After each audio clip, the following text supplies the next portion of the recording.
Hey, you! You're listening to the podcast network of Gamefully Unemployed because you're an untouchable success. To support us and gain access to great exclusive shows like our brand new Supernatural watch-along Himboos, head over to patreon.com/gamefullyunemployed. You'll also get your lucky little mitts on hundreds of episodes of our other exclusive shows like Tom and Jeff Watch Batman, Star Trek The Next Futurama, Spiel Boys, and the complete series of Fox Mulder is a Maniac. We do movie nights, game streaming, regular mini-series and surprise shows, and you can even commission your own podcast about anything you want, within reason. You have nothing to lose and everything to gain by heading to patreon.com/gamefullyunemployed. That's patreon.com/GAMEFULLY unemployed. Probably don't need help with that word.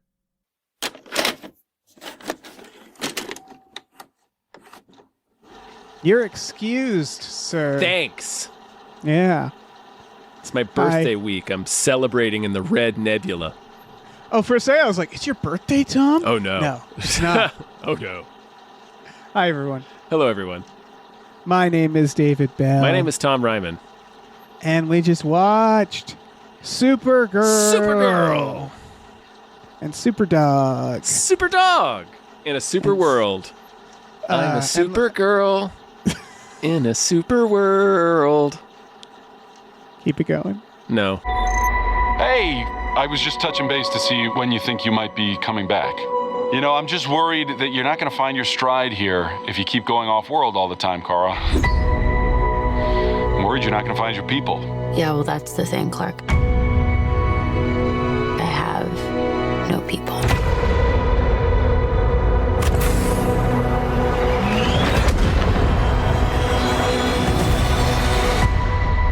I'll miss wherever you are, buddy. Okay. I don't want to. That's fair. I don't think That's anybody fair. likes it when I sing. I like it when you sing. Is the Well, I'll sing for you off mic, Dave. All right, good. Is the bad guy anybody? Do I know him? Matthias something. I recognized him from something. He's a real that guy with a that face. Yeah, he's got a little shit all over him, so Yeah, it's he's hard got a to lot of tell. shit on his face because he's playing in Martian. Yeah. Yeah, but he you is. guys know the drill. Yeah. Creme, right? Creme, yeah. Yeah. The cream of the crop. Do you, I just want to say that the Digger trailer, it was just like, like 3 minutes of Tom Cruise and then the thing, and I felt like I want to see that movie, but literally I watched this in IMAX and they have it, the trailer in IMAX, and then it went black and it was silent for a second and a guy in the back just went, "Fuck yeah, Tom Cruise." And everybody was like, yeah, I guess. Like, yeah. And it was that feeling of like everybody's like, yeah, you're right, Tom Cruise. Tom Cruise is pretty cool. When you think about it, like the sum total of his career, it's pretty cool. Yeah. All right. Didn't it feel like he was competing with the Nicole Kidman ad? Yes. Like he was like, I just want an ad for me. And they're like, okay, do you want to advertise the movie you're in too? And he's like, yeah, I guess. It's like I guess you could do that. I suppose you can get around to talking about Digger. No, it's like he's arguing he should have gotten the Pulitzer Prize. Yeah, it's like, I saved movies, not Nicole. Yeah, come the fuck on, folks. Yeah, Nicole didn't do anything. Top Gun. She was making a TV show. Yeah, Top Gun. I saved movies. Anyway, Supergirl. This is the director of Lars and the Real Girl. Craig Gillespie. Yeah, and I, Tanya. I really like his work. All of his movies that I have seen, I really enjoy. I don't know who wrote this, but obviously it's the second of the James Gunn of the James Gunn universe. Yeah, of the films. There's been Peacemaker. Yes. And Creature Commandos, I think, which I've not seen. Yeah. I think what the thoughts around this movie that I had going in was like, is it all just going to be where it's James Gunn, baby. We're James Gunn in it. Like, I think we talked about this on a Hypecast at one point, but like there was sort of that effect where like Joss Whedon, for example, made like some Avengers and then they were like, all right, everything be like that. And like Joss Whedon's appeal before everybody knew too much about him was that like, oh, look at this fresh voice. Yeah. This fresh. And then James Gunn came along and everybody was like, oh my God, look at that fresh voice. Look at this like look to Guardians. And then he went and did, DC Superman. And then everything he does has a look to it that's very James Gunny, which is fine. Mm-hmm. But I think my impression seeing this trailer was like, oh, and now it's like it is mandated that everything be James Gunn. And now it's like he's not like this fresh voice, but he's like he's the right now he's McDonald's. Look, yeah. That was my thoughts going into this, and then I saw that it got poor reviews or middling reviews. That's interesting. It's hard for me to gauge. Like I have to sort of. Because I don't go to like the aggregate sites anymore. Like I stopped going to Rotten Tomatoes or anything like that. So I sort of just wait for reviews to trickle in from individual reviewers that I follow. That's a better way to do it. So I haven't seen too much of this one yet. I guess all I was saying is the wind got taken out of my sails before walking in on this one. Mm-hmm. Only to be pleasantly surprised by this movie. How did you like this movie? Because I actually liked it. Yeah, I liked it fine. Yeah. My biggest criticism is that it feels dated. It feels like it's sort of my criticism of Project Hail Mary earlier this summer was just everything about it feels a little 5 years ago. Right. Well, so what's interesting is I know what you mean by that. I think the fact that it's a bottle episode and an hour and 45 minutes really made that all go down smooth to me, where it was actually like a nice break. Like it was like just watching a movie where the stakes weren't that high. They weren't trying to set up some big. Well, they're high, universe. But they're personal. They're really personal. Yes. I mean, yeah, I guess I mean like the feeling of like, right, it's not a big laser in the sky or something. Yeah. Yeah. And it's not 2 hours and 35 minutes. Yeah. And it's not this big, it was just like a quaint action movie that that hit me just at the right time, where I was like, what a pleasant little evening I had watching Supergirl. Yeah. It's not perfect. Yeah. No, it feels that's my biggest criticism, is that it feels by the numbers to a large degree, but the performances are all a blast. It looks cool. I like that we're building out the super family with the DC movies. I think that's a cool, because obviously there's the Guardians comparisons to make, but like it helps sort of give it an identity. I think, apart from Marvel, even though as I sit here saying it feels dated. But I don't know, embracing the weirdness kind of makes it feel a little more, not fresh necessarily, but just a little different enough. I guess is what I'm saying. Like it's I can get more into it.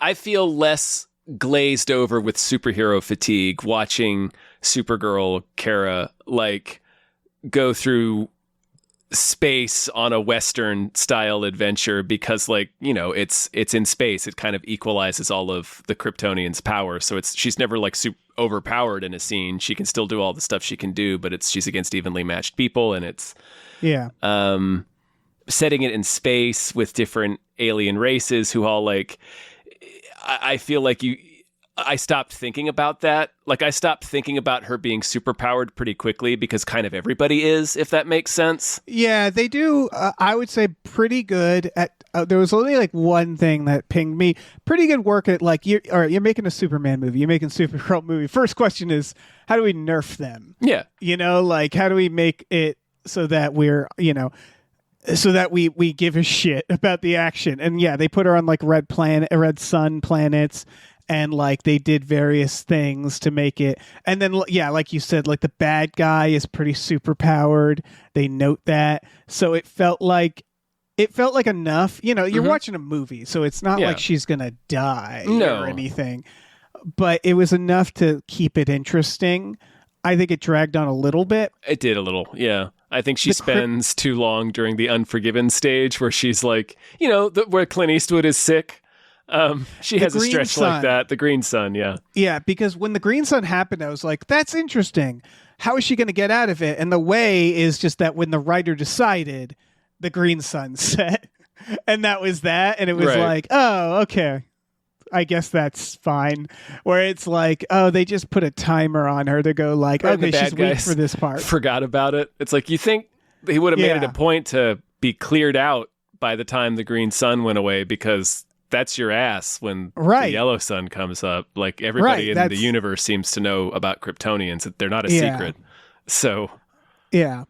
To my concerns, it didn't feel like James Gunn was breathing over his shoulder, being like, you got to have an extended scene where she listens to a song from the 70s and we do a oneer. Like, you don't feel James Gunn is like dictating how this is made. It does feel like James Gunn was probably like, I want her to be like, I want her to have a Walkman. I want these elements because I know when I get to direct Supergirl, I'm going to want to play with these elements. Like, it felt like more that, where it was like, yeah, I'd like some stuff that I get to play with later.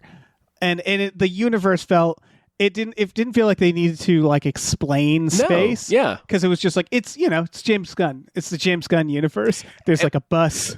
And we've had this. The bus was cool. That was cool. That so places you.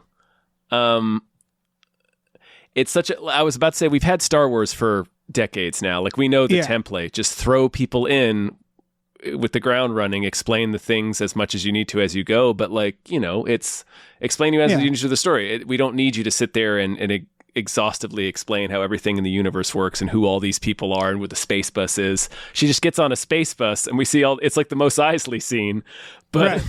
but it's with an opposite. The intent is different because it's meant to sort of ground you in the reality of the universe, and the very first shot of it is this alien throwing up into a barf bag. Yeah, it was pretty fun. And it's like a really creatured out alien, like it's like one of the Mos Eisley aliens. yeah. Like Yeah, it's like an and exotic I puppet like- head motherfucker puking. Yeah, I like this stuff. Great idea. Sorry. It's just more that like it would have been an opportunity. Like this is the first one that they're like, here's space in the Superman world, Mhm. and it would have been an opportunity to do something different because it does feel like, oh, this Yeah. is the space in Guardians, this is the space in Star Wars. I still liked it. Like it was still very fun. I have a question that was probably answered in the movie I just missed. Why is she taking a bus? They She stole has a her ship. Okay, they steal her ship. Creme steals her ship, yeah. Creme de la creme, buddy. I didn't realize that was her ship Oh, he was yeah. stealing. Okay. Mhm. No, this is like He's I eating her literally was like, I Cheerios, know man. there's an answer to this. I just haven't. Oh yeah, I just thought that was anybody's ship. I don't No, know that's, why. that's I just- hers. yeah. He stole her Winnie, man. Her space Yeah. Winnie. What a dick. Yeah. Um. They gave her multiple reasons to hunt his ass down. Yeah. So, do you watch a lot of British Bake Off? No, actually, I've never seen it. Ooh, it's a delight. It's like morphine. I've heard, yeah. And so there's a tech. This is probably not exclusive to British Bake Off, but British Bake Off, it's the thing where every episode someone gets eliminated, and there'll be somebody who will go like, I'm gonna build, like they'll give them an assignment. I'll just say make a cake that's a diorama, and most people will make like a pretty good cake and they'll work on the diorama, and there's always one asshole who's like, I'm gonna make like a 5-tier cake with like moving pieces, and they shoot for the moon, right? And if they succeed, like they get the Paul Hollywood handshake, everybody congratulates them, amazing. But a lot of the times you crash and burn because you've aimed too high. And then that person, if they make it, the next thing they do is usually like, okay, I'm just gonna make a really good basic thing. And they just play it safe and they get by, but you can only do that for so long, right? You keep making a very safe, solid version of a cake or a pastry, and eventually they go like, you got to start wowing us. It's all to say that that's what this is, right? This is them like kind of probably seeing what superheroes are right now, and seeing like DC hasn't had a great history with fans. No. And they probably went like, okay, let's just go back to the basics and let's just prove to audiences that we can make a very solid, fun, basic hour and 40-minute space adventure story. And for that, I'm like, yeah, you did a great job at that. But much like British Bake Off, you can't do that forever either. Yeah. They can't just keep making those. They're very good when you're introducing characters. You know, you could think back of like Iron Man or Thor, where it's like, yeah, then they all kind of converge to a bigger thing. Mm-hmm. I don't know if we want even that anymore with superheroes. I don't know. I think you have to make a compelling enough offer. I think Doomsday is going to factor into that some. We'll see what ends up happening with the rest of the DC movies as they come out, as they continue to be released. We'll see how this one does. Right, because going back to my sweaty British Bake Off metaphor, we might all be diabetic now. Like, it might simply be like, it doesn't matter. We just don't want your cake. We don't want cake anymore. Yeah, we're caked out. That's kind of the feeling I was getting watching this movie. It's like, I've recognized that this is fine. I'm liking all the performances. It's hitting beats that are satisfying enough. But I just never really got excited watching the movie.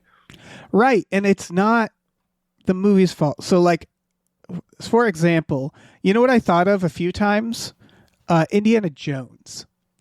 This idea, you got, what's the Supergirl's Millie Alcock. Nice. Awesome name. She's great in this. Yeah, she's super Australian. She's got super Australia face. Yeah. She's a lovable rogue. She's like a real Han Solo. She was like, I was like, oh, you could have her, like, if you made a new Indiana Jones where it's like his great granddaughter, which I think that would be a fun premise, but it doesn't matter. I could see her as, she's like lovable rogue, and they have her at the bar and she's drinking. It's her birthday, and then she, you know, there's the heavies. You have the kid, and I really like that the kid's the straight man. Like, the kid is like all about honor and avenging her family, and she's like, you know, she's like bloodthirsty, and I liked that dynamic where she's kind of like, get your fucking life together, Supergirl, and Supergirl's like, get away from me, kid. Like, it worked. It all worked for me. That dynamic, and then, like, you know, that weird alien on his alien horse outside, and she's fighting him, and like she's kind of drunk. And it's that feeling, and then, like, you know, she takes the kid on the bus, like we said, and there's that cool fight on the bus where it's like the teleporting, and like these space raiders have teleporters, and she uses their teleporters, but she doesn't quite. They're not get the hang of exact. it. Yeah. So she teleports like under a guy, and I was like, I love this. Ends up kind of getting herself stuck too. That was neat. That was right, where she teleports into that room, and so they just kind of break the lock on it, and she's like, "Oh shit!" Right, and I was like, I fucking love this. It's a shame it's a superhero movie. Like, that was sort of my feeling, which was like, I love her, I love the directing, I love the dynamics of the action scenes, I like the dynamics of the character, but it's all to serve like Supergirl, and which is fine. And it made me hungry for like action adventure. Yeah. There's this sort of, so I've been thinking about this lately, is like, do you get, like, I sit down and I want to watch an easy movie, right? And like an Indiana Jones movie, Back to the Future, Jaws, blockbusters from the 80s and 90s, you know, that we sort of grew up with, filled that lust for like a good but kind of mindless movie. You know what I mean? Yeah, those are you picked like really good ones though. But I know what you mean. Yes, but like a blockbuster that you could watch while drunk or in the morning or whatever that people can just watch. Yeah. And then there's like Lord of the Rings and Dune, where you're like, okay, settle the fuck in for this. Right. Yeah. This isn't a movie like, you put it on the background sometimes, but it's like, but like Back to the Future, I always just had on. Stuff like that. People don't need to be quiet when Back to the Future is on. Right. But I've sort of, you know, it's like I can close my eyes and see Jurassic Park in my head. And I realized that, like, I feel like there's like a missing decade of that type of movie for me, and that's where superhero films happen. Like, I don't throw on Ant-Man. I don't throw on like a Marvel film that same way. I'm sure some people do, but they don't scratch that itch for me. Yeah. And one reason why is like there's such a spectacle and there's all this CGI in all of them, and they're so like big, and like a lot of them don't really work out, you know. And like it or not, and Kal-El, forgive me, but they're also all basically the same. Yes. Yeah, and they look the same, and they all kind of have. And so, like, this gave me that little bit of scratching itch where I was like, this is like a fun, like, it has action scenes. It's like a fun Saturday morning watch. Yeah. Where it felt like real people and real dynamics of small, again, like a smaller plot where it's like between these two characters, where we're not talking about fucking the fate of the world and Ultron and shit, where it I don't know. Well, I mean, in this one, it's the same. It has the sameness problem too, in that they're all ultimately just another version of a hero story. And I think that kind of just, it's hard to get excited for the 38th time over this. She's gonna fight to protect this puppy and this child to learn to be a hero. Yeah, I think what I'm circling is that I like it that the stakes are very grounded. Yeah. And where it's not like we have to spend this time explaining the weird science thing that's going to blow up this, or like, it's like she needs to get this guy. He has a thing around her neck and she wants that thing. And that's kind of it. And it'll save her dog. And I appreciate that aspect of it, where it's like a good old like treasure hunt, where it's that sort of shit, where it's like, yeah, Indiana Jones, he's got to get that thing. He's got to get that thing to help those people, Yeah. In the Shankara stone. Yeah, exactly. From the temple. Yeah. That is, I hear of doom. Yeah. Like, it's just like, I appreciate the simplicity of this. I guess I'm trying to figure out why didn't it wow me fully? And I think it's because it probably did need to like give us something new. Yeah, I just, it's a safe superhero movie in 2026. Yeah. I liked the darkness of the character. I like that she spoilers, super murders Krem. She does? Yeah. And she does the thing where she's like, you don't become a killer. And then she fucks off and she's like, well, I'm going to be a killer. That was fun. Although that, I would argue, doesn't really translate to her then going like, Clark, I'm ready to be a hero here on Earth. Yeah. Like, it felt like that was like, you can't have both, That was really muddled. Yeah, I don't mind Supergirl murdering people. No. And certainly not fucking space human trafficker. Yeah, Creme de la creme.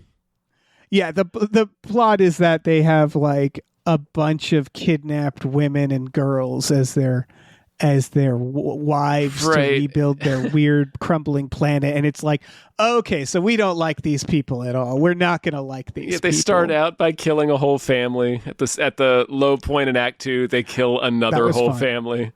I enjoyed that. I enjoyed them murdering that family. I thought that was a good decision. I like that they kept escalating what Creme de la Creme was doing.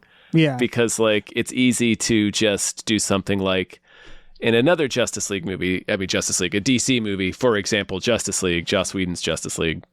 Right. Where it's Steppenwolf, this big CGI Ciarán Hinds, who's just like, roar, roar, and, just kind of pontificating in each scene. So it's like, it's important to cast a little goblin, a guy who's goblining his little heart out, have him really be there, put a bunch of shit on his face so he can be uncomfortable and weird and memorable and intense, so he can make odd performance choices in the moment, which he does. Right. And have his actions, continue to escalate throughout the movie in response to what the characters are doing. It's very basic, but it's a thing that, like I pointed out, they don't have like Steppenwolf do that. They just kind of have him. So I'm pointing out some things that's a smart thing that was sort of, I guess, lost in the recent wave of more rubber stamped superhero movies. Where they're like, look at the guy. He's like, hey, he's another bad guy. You know, he's got like Yeah. some motivation that's pretty interesting, but like, you know, anyway. no, I think about Batman and Robin when Commissioner Gordon goes, Batman, there's a new villain. And it's like, all right, I guess we don't give a shit anymore. Yeah. All the way back in 90, whatever. 97. 98. Oh, I was going to say 98. Felt like a 98 to me. It's close. Yeah.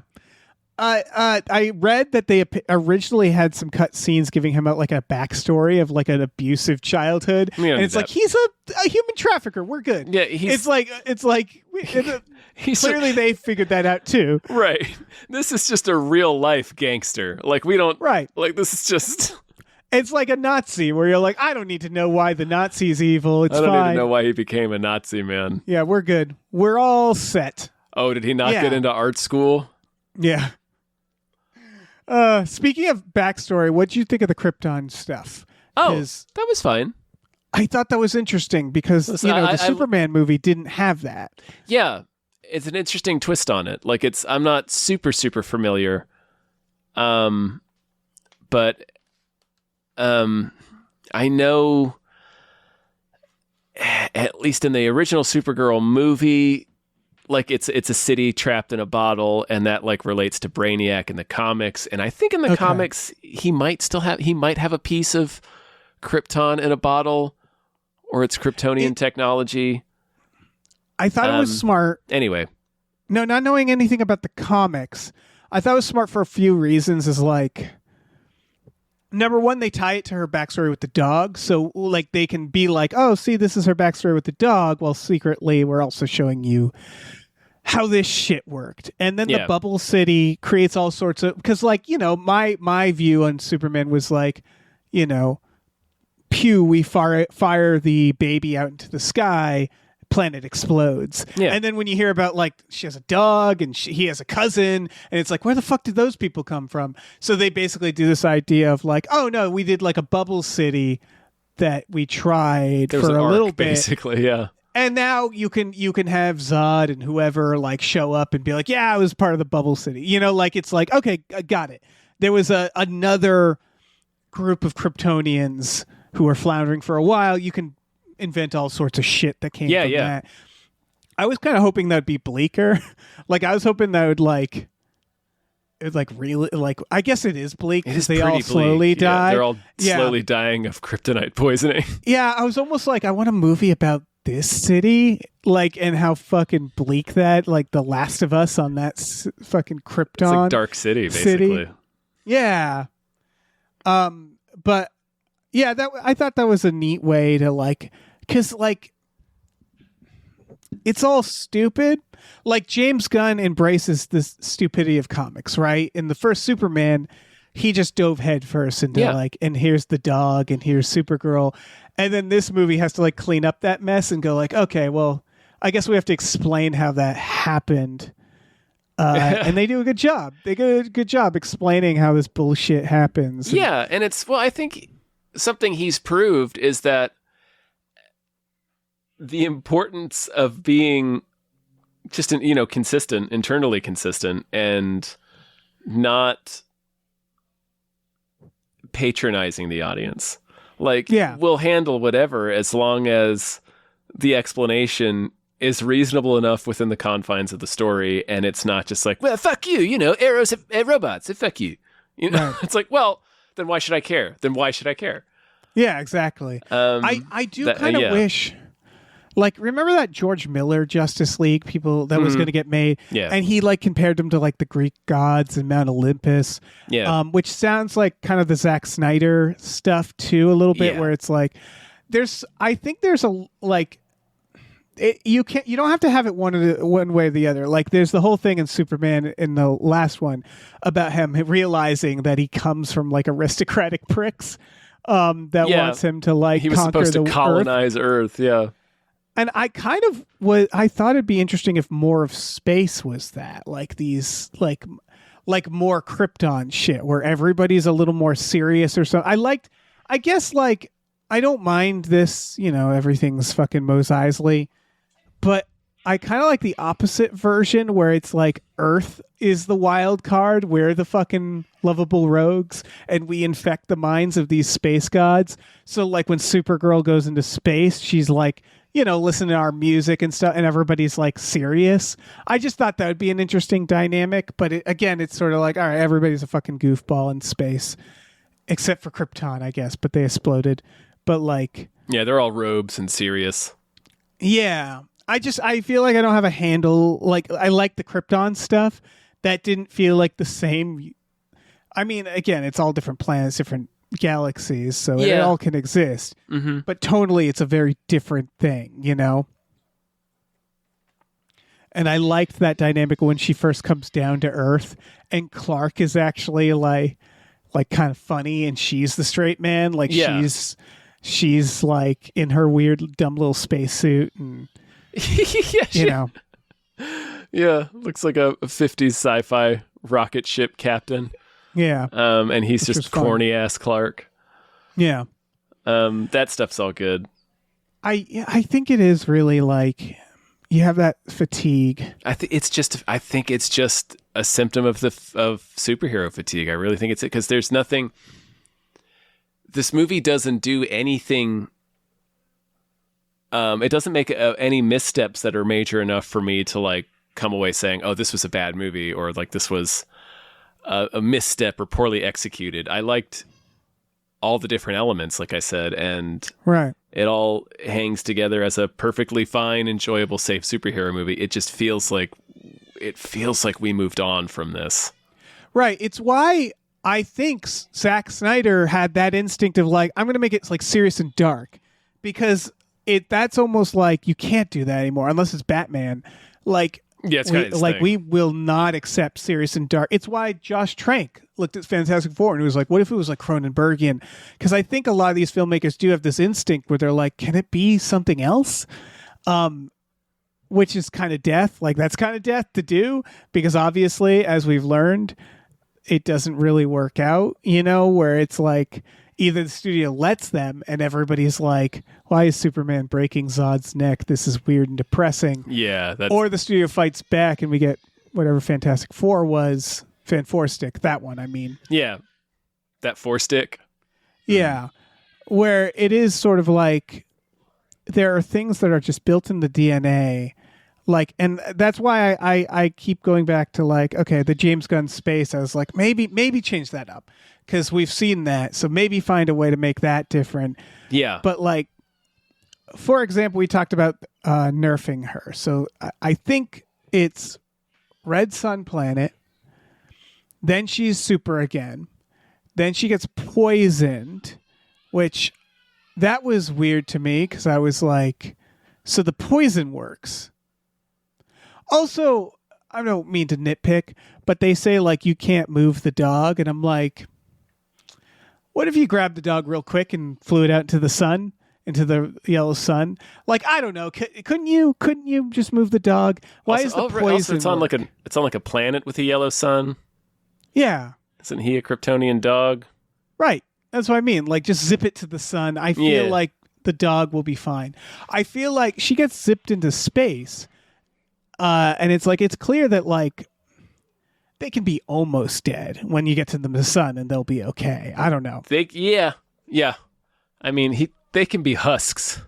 Yeah. In Dark Knight Returns, Superman catches a nuke and is just like this shriveled little man husk, and he crashes down to the earth, and then the sun slowly rejuvenates him. Yeah.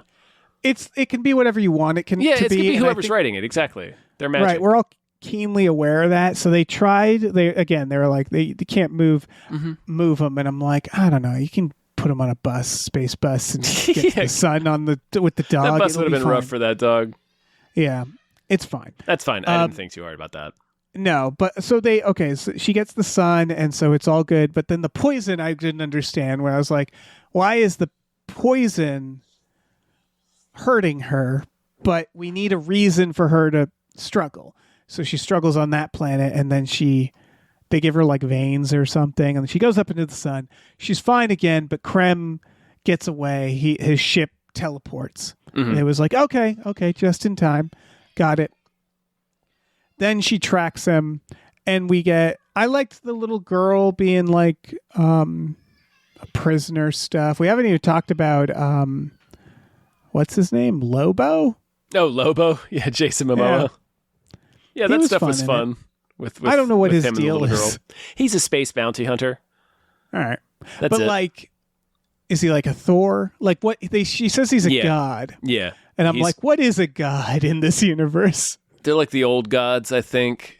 I'm not sure exactly where Lobo fits into that pantheon, but he is a character who can go toe to toe with Superman. Okay. So, and he can be really fun. When he's the idea of him is he's supposed to be somebody who is truly selfishly motivated. Like it's just whatever is best for him. So like I said, he can be a really fun character. He was fun, and that's the in extent this. of what I know about him. It's just funny because when they say they're a god, like Thor's a god, I'm like, did they know Jesus? Did they create us? I have a lot of questions for that word. Is Jesus out here riding a motorcycle? Yeah. Was he a space bounty hunter that just like accidentally dropped his journal or something, and that's why we have Christmas? Right. That's fine. But That's I fine if it is. I mean, I don't need any other reason. Yeah. They need to. He's cool. They should do a whole Is his disclosure motorcycle day. cool? I'll Yeah. still do Christmas. Yeah. Can we work the motorcycle into Christmas? By all means. Yeah, please. So this was all to say that this movie is a series of calamities to make it so that Supergirl doesn't simply punch directly through Just doesn't rip him in half. Yeah. Yeah, and grab the thing. And like, I don't remember Lois and Clark, The Adventures of Superman, but my vague recollection watching that is that every week there was some fucking kryptonite that showed up. Yeah. Right? Like there's always just... Yeah, he shoots her with like- little kryptonite darts in this. Yeah. And just had to think like, how many movies is this going to last for? You know, like there's a reason the Christopher Reeves Supermans, it was like, what, 4? And one of them was good. Mm-hmm. And it's going back to the superhero of it all. Like that's a fundamental part of Superman is that he is completely a fucking god unless you do this one little crystal. And it's like, well, how many times is that going to come up? Like how many fucking times? It's just going to be that game over and over again, right? They have to sit there and make a list of like, how do we hurt Superman in these movies? Yeah, it's a writing so that exercise. Things matter. Yeah. You just have to come up with something that's interesting or fun or compelling, you know.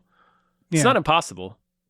It's not impossible. I just am like, it's not sustainable for too long. Well, we've just seen laziness, right? We've just seen them be like, well, it's kryptonite again. Like Lex got some more kryptonite. It's like, how much fucking kryptonite does he have? Yeah. Like it's not easy to come by. He's getting like a suit for the next one, right? He's got his war suit, yeah. All right.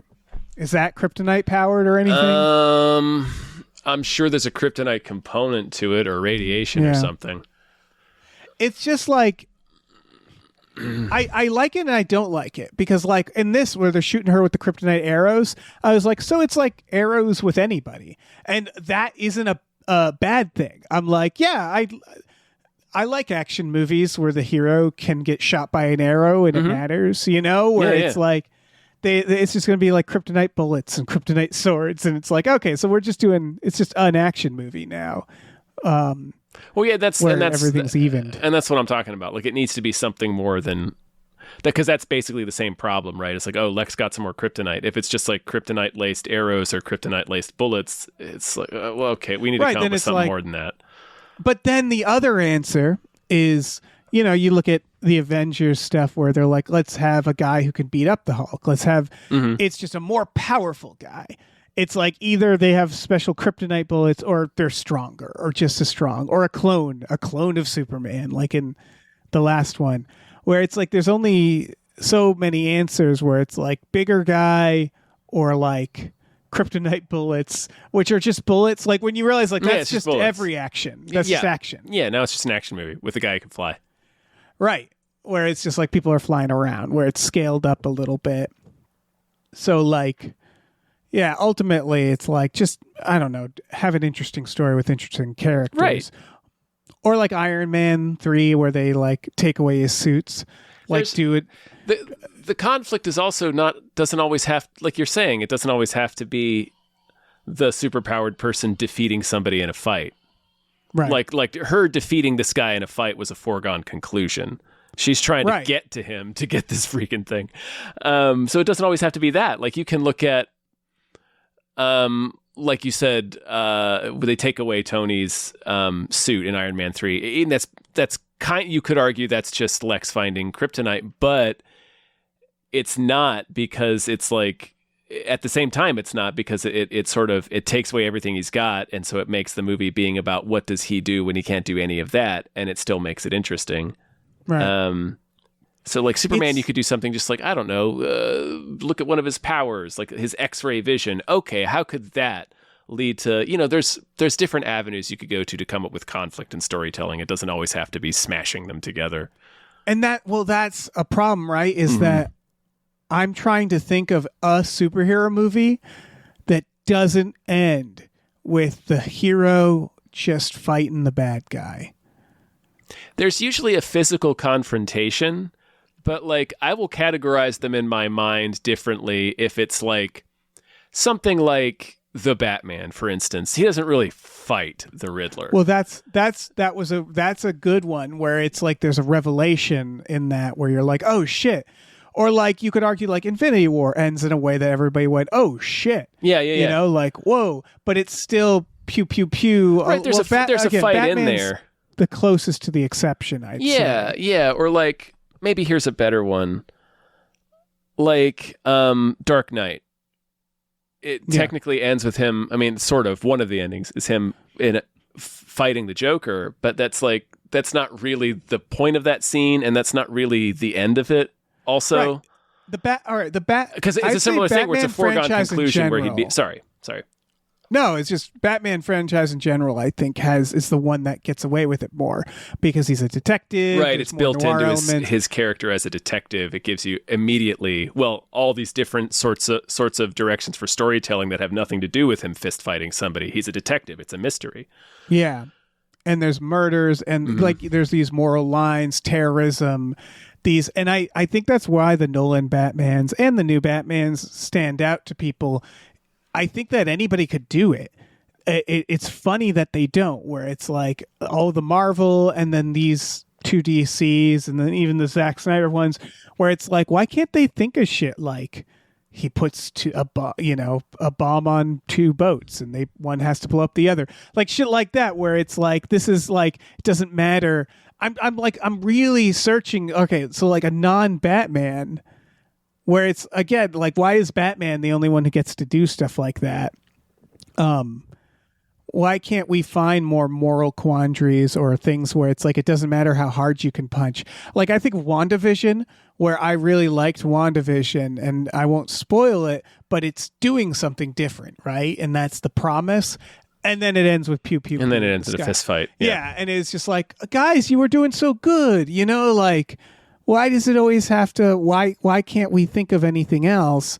And this movie, as a standard superhero movie, is I got to go kick that guy's ass. So I got to go fight him. We got to go punch each other. Yeah. And it's weird, right? Like that's part of the fatigue. It's built into an action movie too. There's usually a villain. It usually ends with a confrontation with the villain. Yeah. But like I said, I'll create different categories for it if like the fight isn't the point of the climb. Like I don't like, it's not like, oh, we need to beat Joker so we can deactivate his machine. Like him beating the Joker in that scene was irrelevant. Yeah, but he still has to do. He still does it, but like it didn't feel like that was the culmination of the movie, right? Yeah, I think what it is about superheroes that's so easy for to have this exhaustion is it's now a genre, right? Superhero is a genre. Yeah. And the problem is it's a genre with an extremely limited amount of story beats based on like the fundamental thing it is. And I don't know if it needs to. Like sci-fi You could have Jurassic Park is sci-fi. You could have fucking Interstellar is sci-fi, right? It's like it could be dinosaurs. Superhero films are technically sci-fi. Yeah. It could be all these things, and there's Western. Westerns can be True Grit. They could be like, it could be The Quick and the Dead, where it's like there doesn't even have to be necessarily a bad guy and a good guy. It doesn't have to end in a shootout at, high noon. That's just something associated with it. Where it's like superhero films feel really like they're obligated to go like, here's a good guy, here's a bad guy. Always has to be a villain with a plot. Yep. Bad guy wants to destroy something or do something evil. Good guy has to stop plot, them. yeah. Yeah. And they have to fight each other. And like, that's not other genres. Other genres don't have to have these like really ultra specific story beats. Like Wonder Man's a recent example where that's mostly like, there's still like kind of bad guy stuff, but that's mostly just like a person who happens to be super powered doing a different genre. Like, it's possible. But I don't know what Supergirl would be without some villain to stop, I guess. I'm not sure. It's a risk. But Right, like because- maybe make a super. I don't know. It's a risk for sure because She has these powers. She's got to use them. you got to use them, and there's going to be a certain like as like fatigued as you and I might be with the beats of superhero movies that just sort of seem to get recycled just in the name of making a safe movie because we know that all those beats work. There are other people who aren't and who still get excited by it. So they don't want to alienate those fans of the movie. So it's like as interesting and exciting as the idea of what if it was the next Superman movie is like a 90-minute movie and it's about Superman having to solve like a crime or like solve a mystery, right. And it's like his powers will help him, but like ultimately it kind of doesn't matter that he can punch through steel because he's got to figure out like who killed this person or something. You know what I mean? Right. But if that would hit everybody. I feel like that would. It's not familiar enough as a superhero movie. It's too much of a risk. I guess is all I'm saying. Or like Supergirl goes on a bender and then wakes up across the universe and has to get back somehow, but doesn't Right, know like where The she Hangover. is. Yeah. Yeah, like I don't know. So for the record, so as of recording this, which is Saturday, it is being beaten out by Toy Story 5 in its second weekend for Toy Story 5. It's not doing terribly, but it's not like It got like a 20-odd something million debut. It's first day or something. Which one? Supergirl. Yeah, it says like they're estimating 40 million domestically, which is fine. I don't know how much the budget was. About 180. Okay, that's not great. So same I budget do as think- Superman, kind of, or was Superman was more? I don't know what Superman was. For some reason, I thought this was significantly less money than Superman. I could see them doing that because it's also like a smaller like one-off, not Fate of And the we're trying World. to figure out, like you said, we're trying to figure out what superhero movies still are. Okay, so Superman was 225 million. Woo. Whoa. Yeah, it's just it's Marvel, it's this. It really just comes down to like you're right. Like if you're 12 and you're going to see your third superhero movie and this might, you might be like, wow, I've never seen this. This is fun. Like, yeah. And when you're like 40 and you're just an old bastard who's lived through, hundreds of Marvel superhero movies, you've sort of seen it all. So Yeah. there is that. But it does feel like young people are more lukewarm. Like the superheroes are not automatically drawn in crowds. No. And I feel like I had that thought more than once watching this movie, was this feels like it's part of what made it feel dated is it still felt like it was being made within that context of like, well, there's a built-in success for superhero movies. Yeah, Like people are going to accept this on a base level because it's a superhero movie. Like I had that thought more than once. Like it still felt as though the filmmakers were approaching this character in that way. Like they didn't need to do. Like I said, we still wound up liking her a lot. The performance is great. The movie, the characters are all engaging, and she's engaging as the character. But it did feel more than once during the movie that like they sort of were taking a little bit for granted that we would connect with this character. Oh yeah, like the movie gets right into it, which I appreciated. Yeah, I appreciate but that. I couldn't help but notice like they're not really trying to win us over. To like, yeah. They're just like, we're in it, baby. You know, Supergirl, and I'm like, do they? Yeah, and also is she exactly because we just saw Superman, so it's like exactly the same character. Anyway, yeah, it wasn't. And this is just personal, but like, I didn't see many young people in my theater. Like, I don't know. It's that feeling too, where it's like, I think there's people going to this, but I don't think teens are flocking to the theaters to see I'm this. not sure. Yeah, get that Zendaya in there. Get her a Supergirl. Just put her in everything. Then they'll go see it.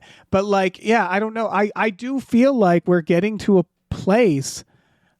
Or rather, I hope we're getting to a place where we're going to like see a lot more like, I want to say like diverse and a more adult type of movies that like everybody's going to want to go see a fucking blockbuster. Yeah. Obviously. Yeah. But I do think it feels like there's more room for other types of movies now. I think so. Yeah. Yeah. I think my nephew's 15 and all his friends went to see Backrooms. And seeing Backrooms, I'm like, this isn't like a fun movie for teens.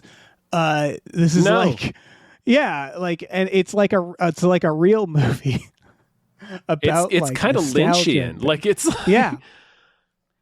And that's the thing. I was watching Lynchian shit when I was his age. Yeah. So it's that I'm like, okay, like the kids are yearning for like, the kids want real the stuff the same way we did. Yeah. Yeah.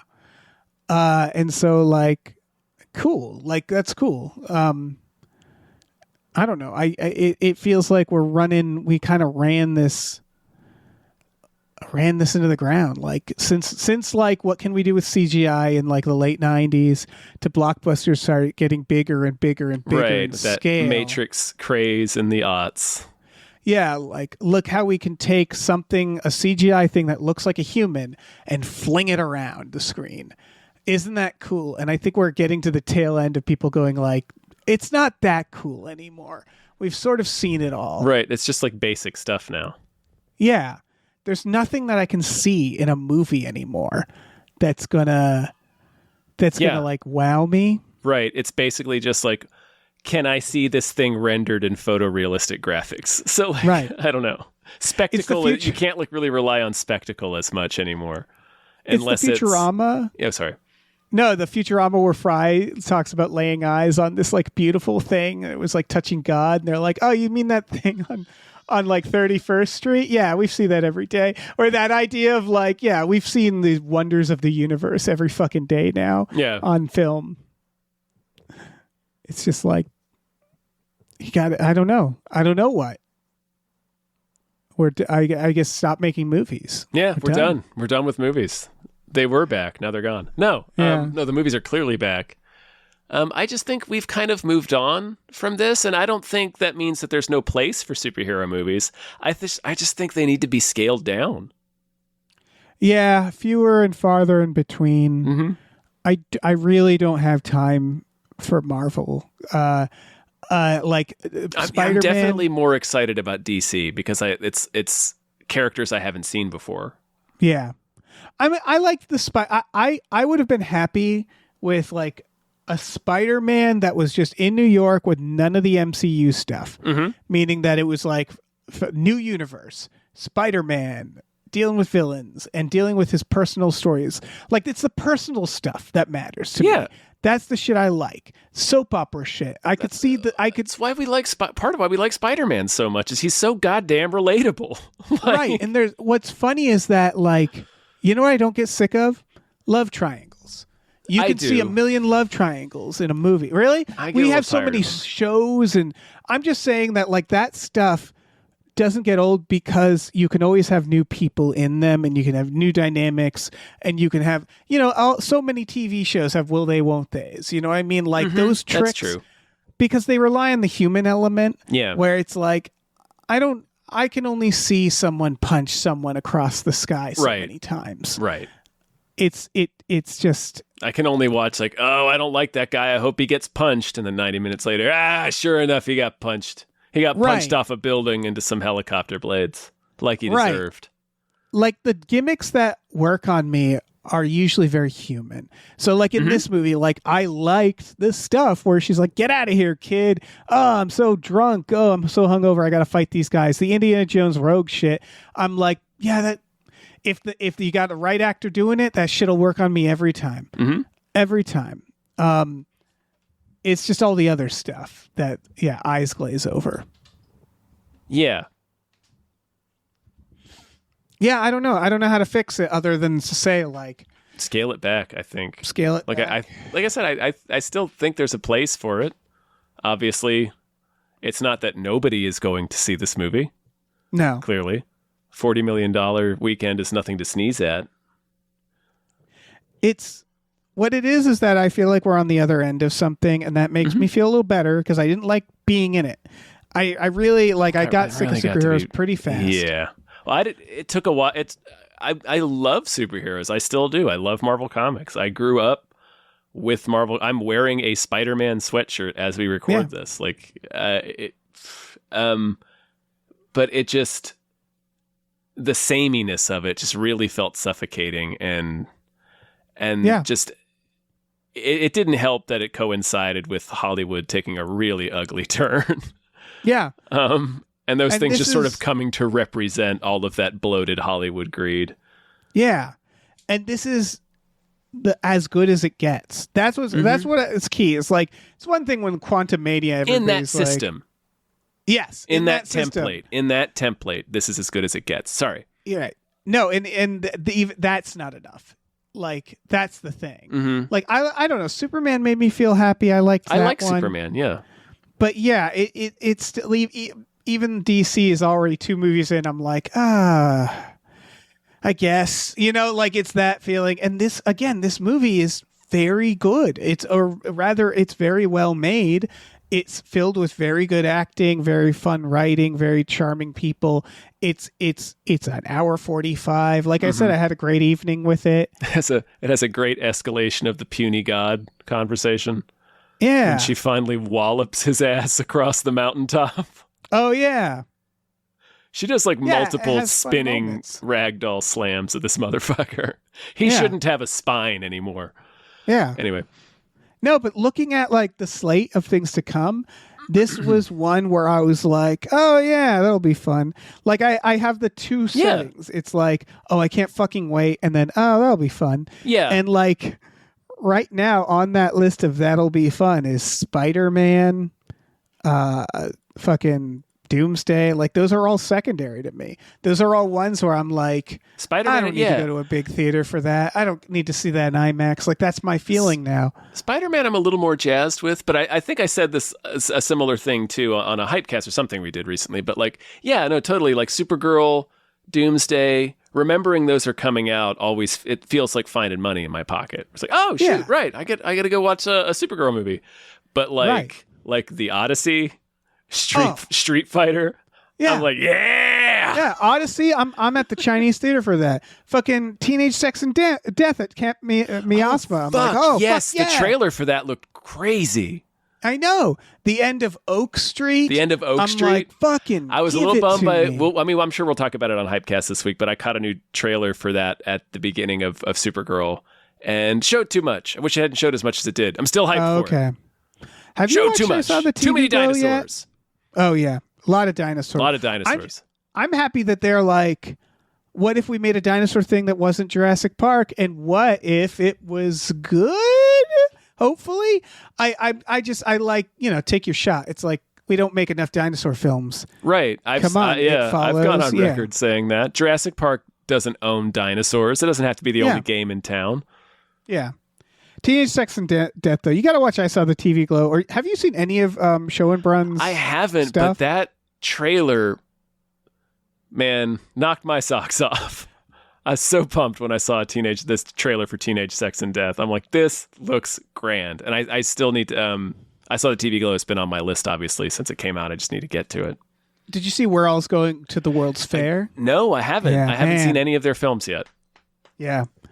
I think this is another one that might explode. I've been seeing a lot of, there's a lot of TikToks where they'll be like, if you like Backrooms, check out these other films. And We're All Going to the World's Fair often gets brought up as like a liminal space kind of thing. Yeah. I think they're gonna blow up with the kids a bit. I think there's that in that quest of what is the next obsession. It's going to be the things that aren't trying to be the next obsession. That's I when think they happen. Sex and Death might. Yeah. It's the lesson we never. Yeah, it's the lesson we learn. never learn. Is you don't know what you don't know. You can't force an epiphany. Things happen organically. Just make good things. Good things. They're brushing up against the right thing, which is to look in these spaces for the next new exciting voices. For sure. Yeah. Bring in the youngs. Bring in the youngs, yeah. Bring in new fresh blood is what the studios need. And that's the thing is like, I still feel like, I guess the ones that I'm like really rooting for is honestly Disclosure Day, I was rooting for, End of Oak Street, because these are the films that I'm like, what if blockbusters were just superhero films all the time? Like, that's still the thing we have to crack. You know, like Dungeons and Dragons was one that was like, oh, come on. Yeah, I wish that one hit. Right. But like, even that one, I'm like, well, that's still based off a thing. Where at the End of Oak Street, I'm like, yes. Yeah. You know, like, let's start doing things that are just for sure. The nothing. Original. Yeah, we need the next Raiders of the Lost Ark. We don't need the next Indiana Jones sequel. The kids are ready. They're primed for fucking it. Fucking yes, 100%. Looking for it. I say that for Dungeons and Dragons, just in terms of, to me, like as far as an IP blockbuster, Dungeons and Dragons is the ideal. Like that was perfect. I agree. So if you're going to keep making more of those, make it like that. Yeah. But like I'm just it's that I'm starving in the desert here, and it's just like it's Supergirl. It's fine, but it feels like some cactus water where you're like, it's fine. It feels dated. It feels like we moved on from this. Yeah, it really does. It just, I will see what happens to Doomsday. If Doomsday like doesn't deliver financially for them, I can see like I don't know if that'll happen. It'll probably do fine, to be honest. But like, they're gonna have to start adjusting things. Like, it can't last forever. Nah. Yeah. Nothing does. No. Ozymandias, et cetera, et cetera. Turn into dust. This is the director of Fright Night. Remember Fright Night? The remake? I do. This guy did Fright Night. I love that movie. The remake. Yeah, I didn't. Yeah. I like it more. Did not care for it. That's weird. You're wrong. It's Colin Farrell. You're wrong for saying that. It's Colin Farrell. He's the reason I like that more than the original, I think. Colin Farrell as the Fright Night vampire, I think is like, it's perfect. Yeah. It's perfect casting. For sure. I think the concept was better than the execution. Yeah. But this is not, we just watched Fright Night. I know. I don't know why I'm stretching, but I have another question. Did you watch Cruella? They did Cruella. I have not. Okay. Because I was going to, is it true that they like try to give her a reason to not like dogs? Maybe. I heard she gets attacked by Dalmatians in it. Like we needed that. I think like that sounds familiar. Yeah, that origin. sounds right. Okay. All right. I feel like we can be done. It's fine, folks. I would say like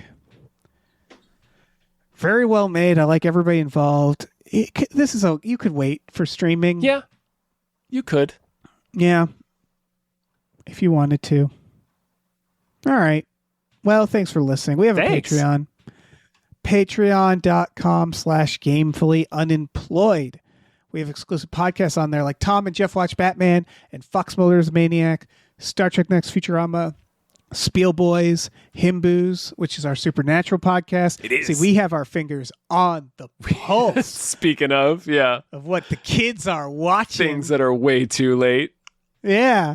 We watch movies every Friday night as well on our Patreon.